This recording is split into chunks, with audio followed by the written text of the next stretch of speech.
Hey everyone, and thanks for joining me on the Bringing Care Home podcast.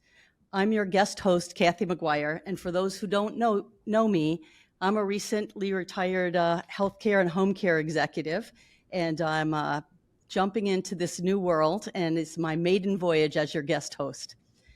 Today, I'm going to be speaking with two top executives from Intus Care, and I want to welcome them both to our living room here. I got a chance to meet the Chief Executive Officer, Robbie Felton, and the Chief Operating Officer, Evan Jackson, recently at the National PACE Association Fall Conference, and was really excited to have them bring their story to our audience. So, Evan, Robbie, welcome. Thank you, Kathy. Thank Great to be here. Excellent. Well, why don't we get started? Let's just sit here casually right in the living room and have you tell us a little bit about how you both met and got Intus Care started. Yeah, that's a great story that Evan and I tell often, and we look fondly on. We met at Brown University on our first day. We were playing football together, actually, and we ended up rooming together during the summer before school started. And we became friends, became good pals, and eventually, like I really was focused on healthcare. Evan was really focused on finance and social impact, and our interests were aligning. And we ended up thinking about, okay, how can we work together to have an impact? And Intus ended up being one of the first things we thought of. And I'd gotten interested in this space because my mother's a geriatric social worker, and like I've been passionate about elderly and geriatric care. And I know Evan had some like similar history, and it ended up being a perfect pairing from that regard. But I'll pass it to Evan to give his side of the story. Yeah, I think at the time, Robbie and I might have been the only two students on campus who came in with a passion for geriatric care, and it was a really special pairing. And for myself, as Robbie mentioned, I come from a family of folks who spent a lot of time caring in the nursing home, from a family of nurses ranging from RNs to CNAs. I also spent some time in high school working in private equity with a focus on long-term care private equity. So spent some time really learning the model, learning the space. And it wasn't until I got to college and met Robbie that I started diving deeper into the value-based care space, and particularly PACE, which is ultimately become our passion in the ways that we ultimately one day want to be cared for when we get older. Excellent. Well, and for our audience, the PACE is the Program of All-Inclusive Care for the Elderly, one of my passions for the last 40 years, and certainly well known as the gold standard for caring for frail seniors in the community. So good on you guys. So how did the what was the kind of push for starting Intus Care, though? Like, talk a little bit about what does Intus Care do, and how you ended up, what problem were you solving? Right. So there's some relevant backstory here. Like I said, my mother is a geriatric social worker, and I grew up in Ann Arbor, Michigan, but she would commute to Detroit every day and go on home visits to see elderly, low income, and disabled patients. Eventually, in her career, she transitioned to becoming the director of a PACE program. And there were a few steps before that. She was a social worker at the PACE program. Eventually, she was a social work manager, then center manager, eventually becoming executive director. And now, Kathy, you probably saw her at the conference. She's one of the National PACE Association board directors, and she chairs the policy committee. So she's one of the people tasked with growing PACE nationwide. And as I was growing up, I'd go on those home visits with her. Eventually, I started spending a lot of time in her PACE program, and just generally working with her, we realized that a lot of the technical innovation that's going on throughout the world, throughout healthcare even, hasn't quite penetrated or integrated into PACE yet. So PACE has been overlooked in that sense. And what we wanted to do is build tools, best practices, and the systems that are going to help enable these programs and programs like PACE to best take care of their low income, elderly, and high needs membership. Yeah. And Neat. when we started and originally started thinking about this, our sophomore year, we knew that PACE was the model that we wanted to impact, and we became those guys who were skipping the basketball game, skipping the dances to read the PACE regulations, and that's really where that passion began. And then it was our junior year that we realized that we really wanted to dive incredibly deeply into this model. So that's when we had the very difficult conversation with our parents at the time, letting them know that we would be leaving school to go work full time in PACE programs. And at the time, I mean, outside of Robbie's mother, there was a question of, well, what is PACE? What's going on over there? Why are you so passionate here? But leaving school and going to work in the PACE programs was the best decision we could have ever made. And what we did was we spent time in those centers, really spending time with the nurses, the PT team, the participants, the administrators. And we realized very quickly that in this interdisciplinary model, it was incredibly important for them to understand the holistic data in regards to their care for the individual participants. So these programs and these individuals were documenting clinical information in the electronic medical record, storing claims data in their claims system, pharmacy data in their PBM, and they had their different administrative systems. But this information and these systems were talking to each other to be able to help them understand where they can make the biggest impact on participant clinical care. Ultimately with the goal of keeping the participants happy, healthy in the home versus in institutional settings. And so that's really where we started. So the platform initially was designed to pull all these data sources together and surface the most relevant insights. So members of the interdisciplinary team could provide the right care at the right time for the right people. So our system surfaces those individuals who are at risks. Our SaaS platform really shows programs, how they're trending, where they have opportunities for growth, opportunities for improvement, ultimately, again, with the focus on helping them understand where they can make the highest impact on clinical care for the individuals that they serve. Outstanding. Well, and something that each of you kind of alluded to is this idea that, nobody else was working on this. PACE has 150 programs in the country. And so, the big, huge EMRs are not developing for them. There's no one, platform that's serving all of them. And so the idea that you could create something that pulls from whatever they're using can be really helpful. Neat. Well, so what do you think as you sat in those PACE programs side by side with those clinicians, kind of experiencing what the participants experience? What do you feel like was your biggest takeaway from their day to day that you thought you could build a solution for? Yeah. So I think one of the things that I realized immediately is that generally people want to do well and do their jobs well. And it's frustrating to be inhibited by technology or by process or by any external factor when, like, ultimately you're a clinician who got into clinical care to take care of people, and you want to make people feel happy, healthy, and have an impact, a positive impact on people's lives. And when there's a system or a number of systems that are slowing you down, that are making it more difficult for you to make decisions, especially when all the pieces are there potentially for them to help you make decisions, like that's the worst thing in the world. And we were seeing nurses spend all day in Excel. And you can tell that they're longing to go back to patient care, but you're documenting or you're planning or you're prepping bespoke spreadsheets, which isn't why anyone goes to become an RN or why anyone becomes an NP or why anyone goes to medical school. So we wanted to streamline things, make things more efficient, make things more practical, so people can do the jobs that they love and impact the people that they care about. And that was my biggest takeaway from spending time in those PACE programs. Neat. So lose all those manual flow charts and flow sheets and just put it in the EMR and pull it into a dashboard.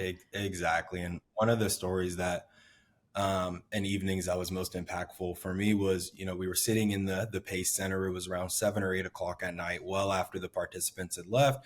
and there was a nurse in the office, and she was still there, and we were asking her, well, what are you doing? Why are you still here? You know, what's going on? And she was like, well, tonight's my son's basketball game, but I'm putting together the data for our falls review committee tomorrow and trying to pull out the insights so that we can make the best care decisions for our participants. And that was really one of our there has to be a better way moments. You know, ultimately, the information had already been documented in the electronic medical record, but she was spending all this time trying to put together the right insights and pull out those right insights so that they could have the proper discussions the next day. And that's really when we were like, okay, this is an area we could really impact, and something that would have substantial impact, not only in the participants, but on the lives of the providers. Yes. I remember the early days of PACE when we were doing that on paper. Excellent. Excellent. Well, so how has well, first of all, before we even go into how have you evolved since the beginning, I got to ask the question. So you dropped out of school for a year. Your families were, except for Robbie's mom, your families were saying, "Pace what?" And so how did that go over? And did you go back?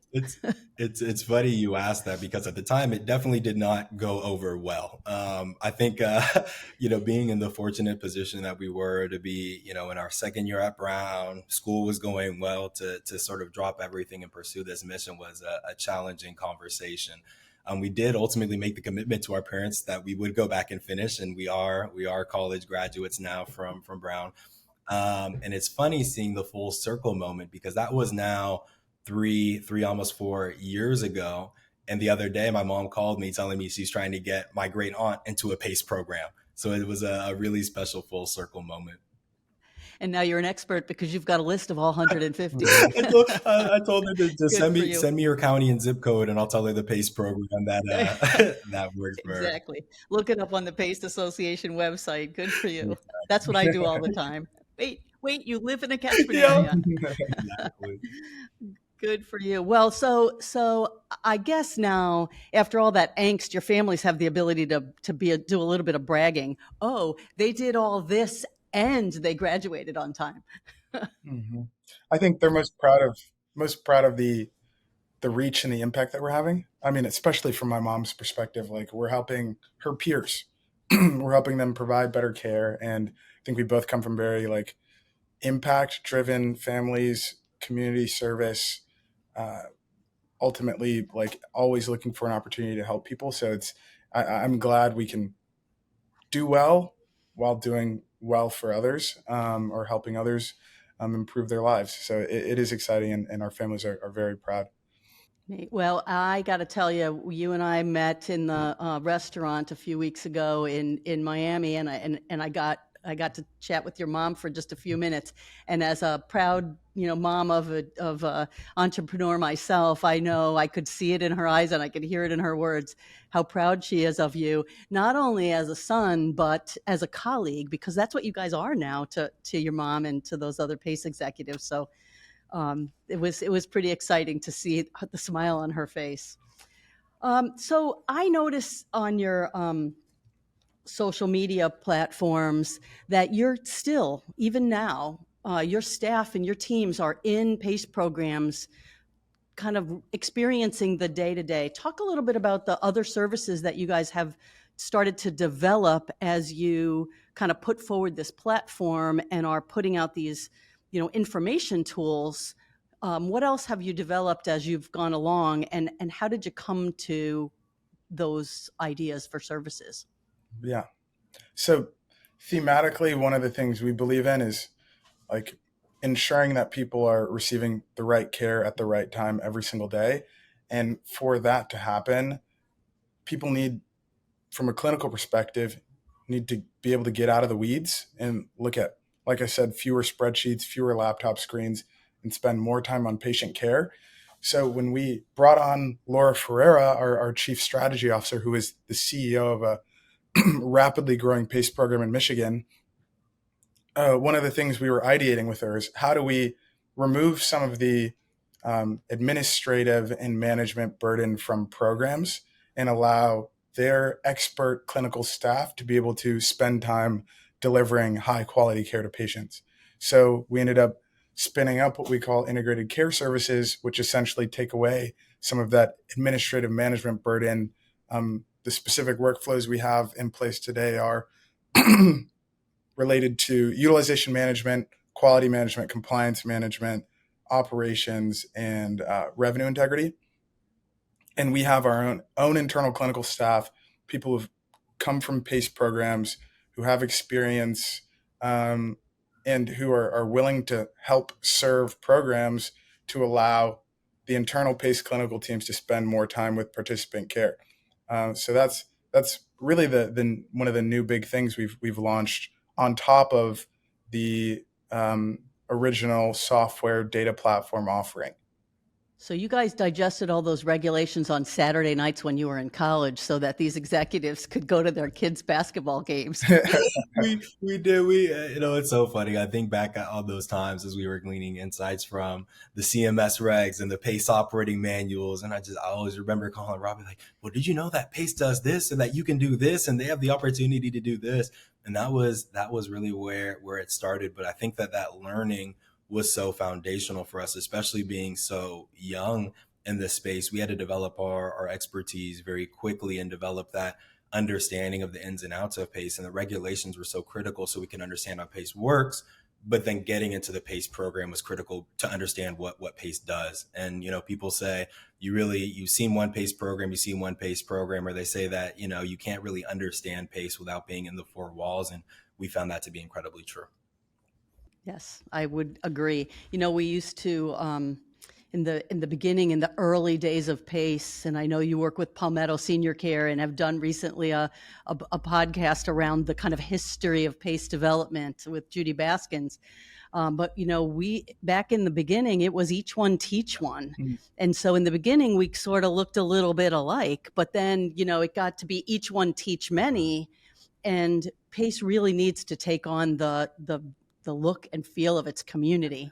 But again, for our audience, if you may be anybody who may be new to PACE, the program of all-inclusive care of the elderly cares for people 55 and over who are dually eligible for Medicare and Medicaid and who are frail enough to need a nursing home but prefer to stay at home with the care and services of the PACE model, which is a comprehensive model that's really everything that Medicare and Medicaid would cover. So when you think about what you guys have undertaken here, PACE is like running a small city. It's everything from the welfare of your at the health and welfare of your participants to making sure that somebody takes the garbage out at the PACE center, and that we and transportation and all the rest of it. So you guys have really pulled together pretty comprehensive data tools that are really helping PACE programs operate.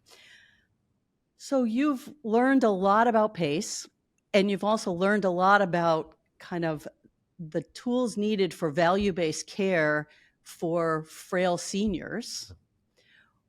How does that translate to other populations, and what other things are you guys working on? Great question. So one of the, I think, beautiful things that PACE has gotten right is the level of integration, the level of coordination, the fact that they really have all of the necessary disciplines of care to better manage these chronically ill, complex medical, and vulnerable seniors, which, in my opinion, I see more programs shifting to look more PACE-like, whether that's D-SNPs, I-SNPs, traditional Medicare Advantage, Medicaid LTSS. Everyone wants to have those very key aspects that PACE programs have. And then on the flip side, PACE programs nationally realize that there's a need to scale. So maybe there's something that PACE can pull from those other programs, I guess, outside of the regulatory barriers. For us, really our goal is to ensure our mission and vision of having people receive the right care at the right time, specifically those very sick, vulnerable individuals. Regardless of which program they're in, we want to deliver the best tools and reach as many patients and individuals as possible. And from our perspective, we're going to continue to rapidly build out a body of literature, body of best practices, best in class technology to be able to enable that. So whether it's PACE, whether it's some sort of high needs, special needs plan, whether it's a Medicaid program, if it's a wafer program, like we want everyone to have access to those tools. We want everyone to have aligned incentives to improve their clinical outcomes. And we want to be able to drive high quality, standardized, compliant care nationwide.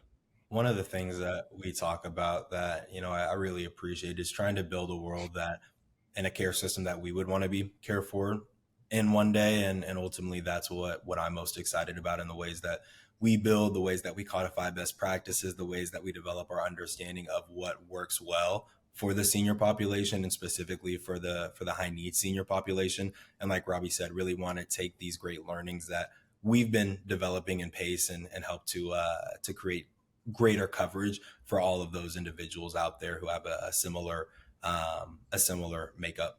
Well, you guys are enabling PACE providers across the country to allow them to do what they do best, which is care for frail seniors, make sure that they're staying out of the hospital, keep them as independent as they can be for as long as they can. And I really applaud the work that you're doing and excited to see what you guys come up with next. I'm going to give you the final word. Is there anything new that you want to tell us before we sign off? Kathy, I actually have a question to flip back on you. So if you had a magic wand right now, what would you do in the care system? Like what change would you make? What would it look like? How would you look to best manage these sorts of seniors? Well, I have firmly believed for a long time that PACE is the gold standard, and that, and you'd think after 30 years that somehow that wouldn't hold up, that something else better would come along. But you just nailed it a few minutes ago. Everybody's trying to be PACE-like, and it has maintained the gold standard. So for me, how do we make it better is by continuing to give the teams better tools, better opportunities to scale. They're still small. There's 70,000 PACE participants in the country, but there are millions, tens of millions of Medicare recipients and dual eligibles. How do we grow PACE and make it so that it is as common as, being on your nearby corner, and so that people know, and they don't have to call Evan Jackson or Kathy McGuire to say, how do I get my mother in? And, is she in the right zip code? That we're really covering as many zip codes in the United States as we possibly can. Because again, the gold standard, people don't want to go to a nursing home. If we're going to have nursing homes, we want them to be the best they can be. But the fact of the matter is, people didn't save their whole lives so that they could go to a nursing home. They saved those so they could stay home. So everything that we do to make it easier to care for people, to make it easier to scale, and to make it easier for them to have the information to make better decisions, I think at their fingertips is really the things that we need to do. And of course, we've got to keep the legislative focus on fair and equitable financing to be sure that these very expensive patients can be taken care of as participants in a program, and lower the overall cost of care for the country. I couldn't agree more with that, Kathy. And we're really excited about the growth of PACE. We're really excited about the outcomes that PACE programs are seeing. And, for us today, we're very excited about our growth and scale in the PACE community and beyond. Today we work with over 50 PACE programs across almost 20 states, which is just wild to look back on. Just a couple of years ago, as we were working with our first pilot program, PACE of Rhode Island, which has just been a great learning and pilot and customer resource for us. But we're excited to continue growing within PACE, excited for opportunities outside of PACE and working with these similar populations, ultimately to improve outcomes for all of these individuals. Well, I love what you just said, because, that's a 30% penetration rate of PACE programs in the U.S. in right around 3 years. Your private equity partners have to be really excited, as you are. Your parents have to be really proud. And I think what that lays the groundwork for is, I can't wait to see what you guys do next. And I hope that you'll come back and join us in the living room here on our podcast, Bringing Care Home.